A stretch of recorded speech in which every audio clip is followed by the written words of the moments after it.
35% तेल नीचे चला भी जाए और अगर आपकी इतनी नाअहल नहीं हुकूमत यहां पे बैठी हो कि जिसके नाक तले हुकूमत का बैंक 7 से 8 रुपए करेंसी के मार्केट एक्सचेंज रेट से भी ज्यादा आपकी एलसीआं रिटायर कर रहा है और एलसीआं और कार्गोज उस वक्त आ रहे हैं जब आप 240 रुपए का रेट जा रहा है आपके डॉलर का, और ऐसा नाअहल आपकी हुकूमत बैठी है जो आपकी करेंसी को 182 से उठा के कभी 250 पे ले जाती है, कभी 240 पे ले आती है, कभी 212 पे लाके ढोल बजाना शुरू कर देती है।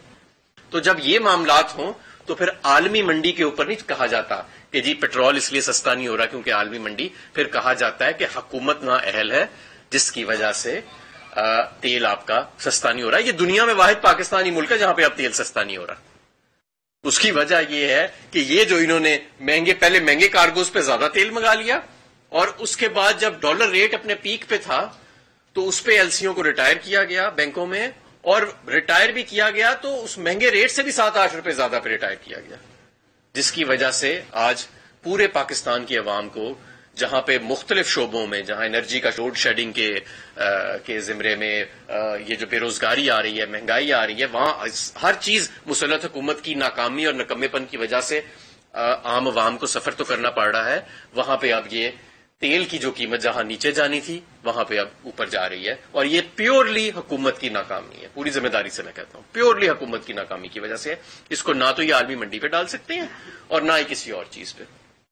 दूसरी चीज जो मैं बताना चाहता हूं आपको वो ये कि जब पाकिस्तान तहरीक इंसाफ की हुकूमत थी और इस बात की तस्दीक रूस के सफीर ने भी की, तो हम सस्ता तेल रूस से लाने के करीब तर थे। हमारे हमसाया मुल्क तमाम जो हैं वो रूस से सस्ता तेल खरीद रहे हैं। रूस की जो दुनिया में तेल की एक्सपोर्ट है वो कई गुना बढ़ चुकी है, और हमारा जो हमसाया मुल्क है हिंदुस्तान, उसने तो रूस का सस्ता खरीद रहे हैं। रूस की जो दुनिया में तेल की एक्सपोर्ट है वो कई गुना बढ़ चुकी है, और हमारा जो हमसाया मुल्क है हिंदुस्तान, उसने तो रूस का सस्ता तेल मंगा के एक्सपोर्ट भी करना शुरू कर दिया है, उसको रिफाइन करके उसके डॉलर भी कमाने शुरू कर दिए और अपनी कौम को भी उन्होंने रिलीफ दे दिया है। यहां पे हमें कहा गया कि नहीं, हमने सस्ता तेल नहीं खरीदना, रूस खुद सस्ता तेल लेके चल के हमारे पास आए और हमें हमारी दलहीज पे दे, यानी कुआं प्यासे के पास आए। हालांकि रूस के सफीर ने कहा कि इमरान खान हुकूमत हमसे बातचीत कर रही थी और मामला चल रहे थे आगे, और मैं आपको दावे से कहता हूं कि आज तो अगस्त का महीना आ गया, हमने अप्रैल के महीने में, ये मैंने अपने लेटर में भी लिखा था रूस के एनर्जी मिनिस्टर को, कि अप्रैल के महीने में हमने पहले कार्गोज सस्ते तेल के लिए आने थे, वो नहीं लाया गया, जिसके नतीजे में पूरे मुल्क में फॉरेन एक्सचेंज का क्राइसिस आया, क्योंकि आपने महंगा तेल जब मंगाया, महंगे रेटों पे मंगाया, आपके उतने ज्यादा डॉलर लगे, महंगाई का सैलाब आया पाकिस्तान में, जो भी और मजीद आना है, और वो मैं आपको बताता हूं कैसे आना है। आपके मुल्क में लोड शेडिंग का बदतरीन दौर आया कि फर्नेस ऑयल महंगा नहीं खरीदा इन्होंने और सारी चीजें। तो ये मैं समझता हूं कि इस तरह अगर मुल्क चलेगा और इस तरह मईशत चलेगी तो ये मामलात नहीं चलेंगे, और ये कोई इस खुशफहमी में ना रहे कि 182 से 250 पे जाके या 240 पे जाके अगर डॉलर 212 पे आ जाए तो मुल्क की मईशत रिकवरी में होती है। बिल्कुल है, हम यहां बैठे हैं इस वक्त, तो यहां पे बिजली नहीं है, लोड शेडिंग हो रही है, लेकिन अगर बिजली आ रही हो तो जो अगस्त के महीने में आप बिजली कंज्यूम कर रहे हैं उस पर 10 रुपए इजाफी फ्यूल प्राइस एडजस्टमेंट लग के सितंबर के बिलों में आएगी, यानी सितंबर में आएगी। पहले जो कीमत बढ़ चुकी है वो अलावा 10 रुपए फी। क्योंकि आते 7 अप्रैल और मई के अंदर महंगी तरीन एलएनजी ले ली गई। पिछले दौर में एलएनजी के प्लांट लगाए गए महंगे, इंपोर्टेड कोयले के प्लांट लगाए गए, फिर उसके बाद अब जब ये आए हैं तो उसकी कीमत अब ये कौम अदा कर रही है इनकी गलती की है, जो इंपोर्टेड ईंधन पे हमने किया है ना मामला सारा। और अगर पाकिस्तान तहरीक इंसाफ का लॉन्ग टर्म का सौदा ना होता कतर के साथ, जो तकरीबन 10.4% पे हमने किया पाकिस्तान की तारीख का सबसे सस्ता एलएनजी का सौदा, तो आज ये कीमत और भी ज्यादा होनी थी। जब मेरा दौर था एनर्जी मिनिस्टर का, रोज सुबह शाम शो होते थे, एलएनजी नहीं ली जी, 12 कार्गो आ रहे हैं, सिर्फ 11 कार्गो आ रहे हैं, 16 आ सकते हैं, नया टर्मिनल नहीं लगा। मैं आपकी इतला के लिए अर्ज करना चाहता हूं, अगस्त में सिर्फ 7 कार्गो आ रहे हैं जो ये 16 में से लाना चाहते थे। और जब से ये हुकूमत आई है कोई ऐसा महीना नहीं गया कि पूरे 11-12 कार्गो इन्होंने लाए हों। 3000 मेगावाट बिजली का शॉर्टफॉल तो सिर्फ इस वजह से है कि एलएनजी पूरी नहीं खरीद रहे। खरीदें कैसे पूरी? खरीदेंगे भी तो महंगी लानी पड़ेगी, इसलिए नहीं खरीद रहे। इंपोर्टेड कोयले के प्लांट 25% कैपेसिटी पे इसलिए चल रहे हैं कि इंपोर्टेड कोयला जो बड़ा पाकिस्तान को तरक्की की राह दिखाते हुए जिसके फीते काटे गए थे 2013 से 18 के दरमियान, आज खुद उनको बंद कर रहे हैं और कह रहे हैं इंपोर्टेड ईंधन वाले प्लांट बंद करो जो खुद लगाए थे और अब सोलर लगाना शुरू करो हर जगह पे। یعنی کہ جو امپورٹڈ ایندھن پہ پلانٹ لگائے تھے، غریب عوام اب ان کو بند کرنے کے دوران بھی کیپیسٹی پیمنٹ ادا کرے گی، ان بند بجلی گھروں کا کرایہ بھی ادا کرے گی، اور جو نئے پلانٹ سولر کے لگیں گے اس کی قیمت بھی ادا کرے گی، اس کی کیپیسٹی پیمنٹ بھی ادا کرے گی، اس کا یونٹ کی کاسٹ بھی ادا کرے گی. تو یہ ان کی پلاننگ ہے ساری، جس کو یہ دیکھ رہے ہیں. پروجیکٹ ایسے کیا گیا تھا کہ جی بڑی کوئی کمپیٹنٹ حکومت جو ہے وہ آپ کے سامنے آ رہی ہے. آج ملک میں بجلی نہیں ہے، ملک میں گیس کی قیمتیں 200% بڑھا دی گئی ہیں، اور گیس ہے بھی نہیں.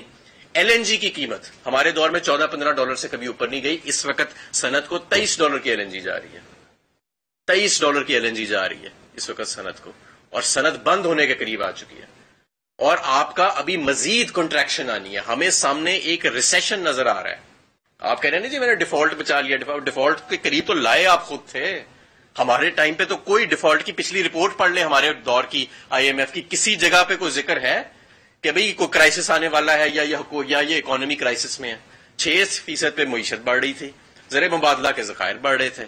پھر آپ نے سوچا کہ کیونکہ یہ روس سے سستا تیل لینے لگے ہیں تو چلو کیوں نہ بزش کریں اور ان کو گرائے، اور اس چکر میں آپ نے پوری معیشت کا بیڑا غرق کر دیا. اور آج آپ سے سنبھالا نہیں جا رہا، آج آپ سے سنبھالا نہیں جا رہا یہ ملک. یہ پیٹرول میں جو آپ نے امپورٹ کے اندر جو آپ نے نکما پن دکھایا، ایل این جی کی امپورٹ کے اندر آپ نے نکما پن دکھایا، انرجی کے اندر ہزاروں میگا واٹ کی 6-7 ہزار میگا واٹ کی روزانہ کی بنیاد پہ لوڈ شیڈنگ جو آج تک پہلے کبھی نہیں ہوئی وہ آپ نے کر کے دکھائی. مہنگائی آپ نے 3 گنا بڑھا کے دکھا دی اس قوم کو، اور کہہ رہے ہیں جی ہم نے معیشت کو بچا لیا. آپ نے بیڑا غرق کر دیا اس ملک کی سیاست کا، معیشت کا، اور اس ملک میں شہری حقوق کا. آج کوئی محفوظ بھی نہیں ہے اس ملک کے اندر. کوئی بھی چینل کسی بھی وقت بند کر لے، کوئی بھی کسی کو اٹھا کے لے جائے. یہ آپ کی جمہوریت ہے اور یہ آپ کی معیشت ہے. 3 گنا مہنگائی، لوڈ شیڈنگ، ساری دنیا میں سستا تیل لیکن پاکستان میں مہنگا تیل. تو اس طرح یہ ملک نہیں چل سکتا. اور اسی لیے ہم کہہ رہے تھے کہ اس ملک کو ایک نئے مینڈیٹ کی ضرورت ہے. ایک نئے مینڈیٹ کی ضرورت جو ہم کہہ رہے ہیں، یہ ہم کو غیر آئینی بات نہیں کہہ رہے، کوئی غیر جمہوری بات ہم نہیں کہہ رہے. ہم یہ نہیں کہہ رہے کہ ہمیں جس طرح آپ کو مسلط کیا گیا ہے ہمیں بھی لا کے یہ حکومت کے اوپر مسلط کر دیا جائے. بالکل ہم یہ نہیں کہہ رہے. ہم کہہ رہے ہیں کہ کم از کم عوام کو یہ فیصلہ کرنے کا موقع دیں کہ اس ملک کی حکمرانی کس نے کرنی ہے. اب ہمیں عوام پہ اعتماد کرنا چاہیے. یہ بند کمروں میں فیصلے کرنے ہمیں بند کر دینے چاہیے. پکڑ دکڑ اٹھانا، چینل بند کرو، یہ کرو وہ کرو، یہ دور گزر گیا. یہ 40 سال پہلے کا دور تھا. یہ اللہ دیتے پیپسی کا دور نہیں ہے، اللہ رکھا پیپسی کا دور نہیں ہے. یہ دور جو ہے یہ سوشل میڈیا کا دور ہے. یہ دور جدید دور ہے. اس دور کے اندر آپ کمیونیکیٹ کرتے ہیں. بچے جو ہے آج اس کے ہاتھ میں یہ معیشت کی فگرز ہیں، یہ سیاست کی فگرز ہیں. یہ اب آپ کی ان باتوں میں وہ آنے والے نہیں ہیں. یہ حبیب جالب کے شعر پڑھ کے یہ جو مائک گرا دیے جاتے تھے، اب اس میں کسی نے نہیں آنا. یہ دور گزر چکے ہیں. یہ پی ٹی وی کے زمانے کے دور تھے. تو اب خدارا اس ملک پر رحم کریں اور عام انتخابات کی طرف جائیں. یہ معیشت، یہ سیاست اور یہ ریاست یہ اب مزید برداشت نہیں کر سکتی. اس مسلط حکومت کی ناکامیاں، اس کی نالائکیاں، اس کی بددیانتیاں اور اس کا جو ظلم اور جبر ہے جس نے ایک نئی مثال قائم کی ہے. اور ہم انشاءاللہ تعالی اپنی تحریک کو مزید تیز کر رہے ہیں. اور جس طرح عمران خان صاحب نے کہا کہ پورے پاکستان میں اب یہ تحریک پھیلنے والی ہے. اور یہ آپ شکر کریں کہ اس ملک میں ایک جماعت ہے پاکستان تحریک انصاف جو پرامن جماعت ہے اور جو جمہوریت میں یقین رکھتی ہے. ورنہ کوئی یہ اور ملک ہوتا اور یہ کوئی اور جماعت ہوتی اور اس کی اتنی عوام میں حمایت ہوتی تو معاملات جو ہیں وہ شاید سری لنکا کی ڈگر پہ اب تک جا چکے ہوتے. یہ عمران خان ہیں، ان کی آئین اور قانون سے وابستگی ہے، ان کی جمہوری نظام کے اندر یقین ہے، جس کی وجہ سے ہم بار بار آپ سے ایک پرامن طریقے سے پلی کر رہے ہیں کہ خدارا یہ اب آپ کی ناکامیاں پورے قوم کے سامنے اب آ چکی ہیں. آپ کے تو وزیر چہرہ دکھانے کے قابل نہیں ہے. وہ تو جب آتے ہیں تو سیاسی گفتگو کرتے ہیں، اپنے وزیر اپنے سبجیکٹ کے